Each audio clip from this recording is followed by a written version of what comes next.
Roses কিচেনে আপনাকে শুভেচ্ছা জানাচ্ছি। আজকে আমি একটা শাকের রেসিপি নিয়ে এসেছি।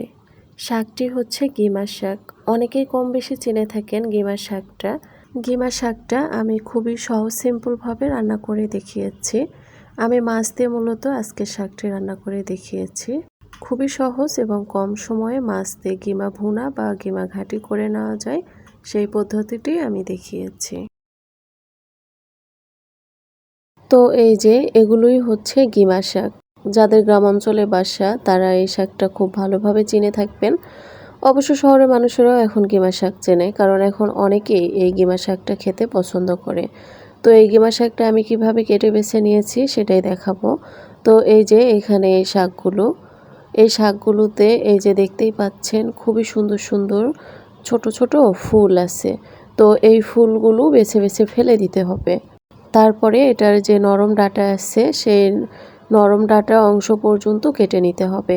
আর সাইডে গোড়ার দিকে যে ভালো ভালো পাতাগুলো আছে সেই পাতাগুলো নিতে হবে। তো এভাবে এখানে এই গিমার শাকটাকে বেছে নিতে হবে।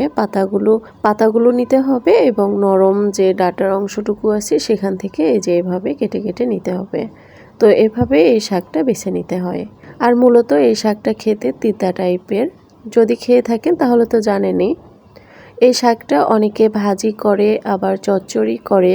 তো মূলত আমাদের বাসায় আমরা মাছের মাথা, তারপর কাটা, পেটি যে অংশগুলো আছে সেগুলো দিয়ে ঘাটি টাইপের বা ভুনা টাইপের করে থাকি। তো আমি ঘাটি বা ভুনা টাইপের সেই রান্নাটাই দেখাবো, মাছের মাথা, কাটা, তারপর পেটি এগুলো দিয়ে।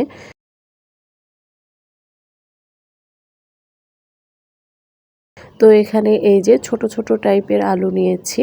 এই আলুগুলো নিয়েছি, এগুলো কুচি কুচি করে কাটতে একটু বেশি সুবিধা হবে। তো আলুগুলো এই যে এরকম কুচি কুচি করে কেটে নিয়েছি। তো এখন আলুগুলো ভালোভাবে পরিষ্কার করে ধুয়ে নিতে হবে।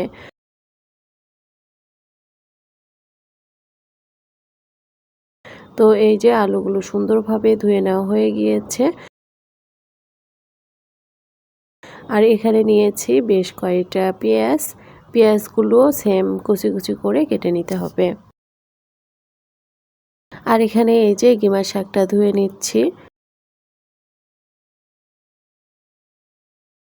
আর এদিকে এই যে মাছের পেটি কাটা এগুলো নিয়েছি। এখন চুলায় কড়াই বসিয়ে দিব। কড়াইয়ে দিচ্ছি কিছু শুকনা মরিচ।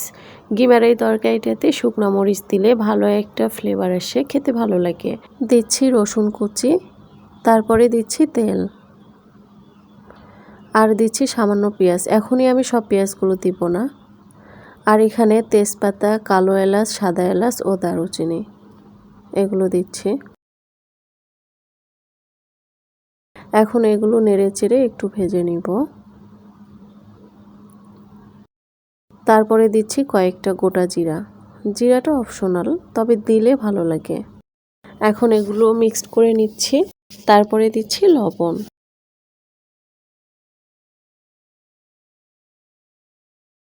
দিচ্ছি মরিচ গুঁড়া। এখন এগুলো নেড়ে চেড়ে নিব। পানি দিচ্ছি, পানি দিয়ে এখন এগুলো ভালোভাবে কষিয়ে নিতে হবে। দিচ্ছি আদা রসুন বাটা। আর এখানে আমি হলুদ দেইনি, হলুদটা একটু পরে দিব, তাহলে কালারটা সুন্দর আসবে।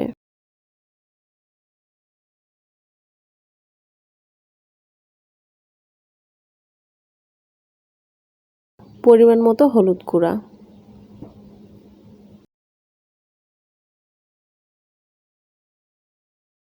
তো এখানে এই যে মাছগুলো দিয়ে দিচ্ছি। আর এখানে একটা কথা বলি, আজকের রান্নাটা মাটির চুলায় দেখানো হচ্ছে। তো এখানে পর্যাপ্ত আলোর অভাব আছে, যার জন্য আজকের ভিডিওটা অনেকটা কালচে দেখাচ্ছে।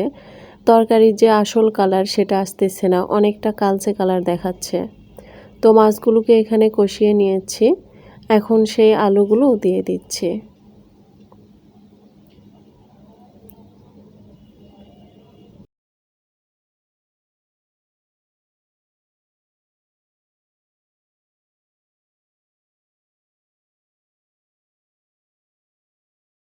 আলুগুলো একটু নেড়েচেড়ে মিশিয়ে নিয়ে তারপরে সেই গিমা শাকগুলো দিব।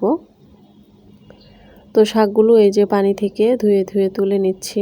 শাকগুলো আগেই ভালো করে ধুয়েছি, তারপরও পানি থেকে আরেকটু ধুয়ে ভালোভাবে তুলে নিচ্ছি। এগুলো সব কিছুর সাথে এখন ভালোভাবে একটু নেড়েচেড়ে মিক্সড করে নিতে হবে।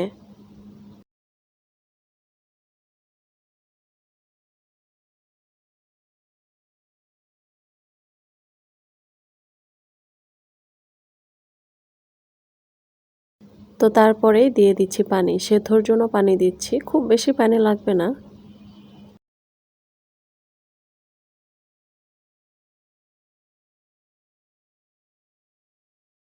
তারপরে এখন দিচ্ছি পেঁয়াজ কুচি।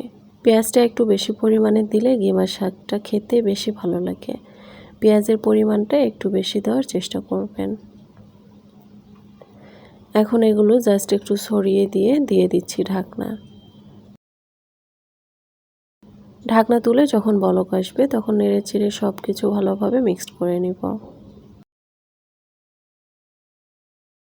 ভালোভাবে মেশানো হয়ে গেলে তারপর আবারও ঢেকে দিব। তারপর এখন তরকারিটাকে ভালোভাবে সেদ্ধ করে নিব। তারপর যখন সেদ্ধ হয়ে যাবে তখন লাস্টের দিকে এটা আমি এভাবেই কষিয়ে নিব। তো এভাবে কষানোর এক পর্যায়ে এখান থেকে একা একাই তেল ছেড়ে দিবে, মানে তরকারি থেকে তেল ছেড়ে দিবে, দেখে বোঝাই যাবে যে এখানে তরকারিটা কষানো শেষ। আর মূলত এই লাস্টের দিকে তরকারিটা এভাবে কষানো হয় বলেই এই গিমার তরকারিটা খেতে এতটা স্বাদ লাগে, খুবই টেস্টি হয়ে থাকে। আর পেঁয়াজের পরিমাণটা একটু বেশি দিতে হয়, আর মাছের মাথা পেটিগুলো বেশি দিলে খেতে ভালো লাগে। তো আমার এখানে গিমা শাকের তরকারি রান্না করা শেষ। এখন এটাকে আমি প্লেটে তুলে নিব। আমার এখানে আলোর খুবই সমস্যা, যার জন্য কালারটা সেভাবে বোঝা যাচ্ছে না, তবে এটা অনেক সুন্দর একটা কালার এসেছে আর খেতে তো খুবই মজাদার। আপনি যদি এভাবে রান্না করে না থাকেন তো আমি বলবো অবশ্যই রান্না করে এভাবে গিমা শাকটা খেয়ে দেখবেন, খুবই মজাদার লাগবে। আর রান্না তো খুবই সহজ, দেখতেই পেলেন, খুবই সহজ এবং সিম্পল, আর কম সময়ের মধ্যে দুর্দান্তভাবে গিমার এই তরকারিটা রান্না করে নিতে পারবেন। আশা করছি আজকের এই সহজ সিম্পলভাবে গিমার ভুনা বা ঘাঁটি রান্নার দেখানোটা আপনার ভালো লেগেছে। ভালো লাগলে অবশ্যই লাইক কমেন্টস করে পাশে থাকবেন। আল্লাহ হাফেজ।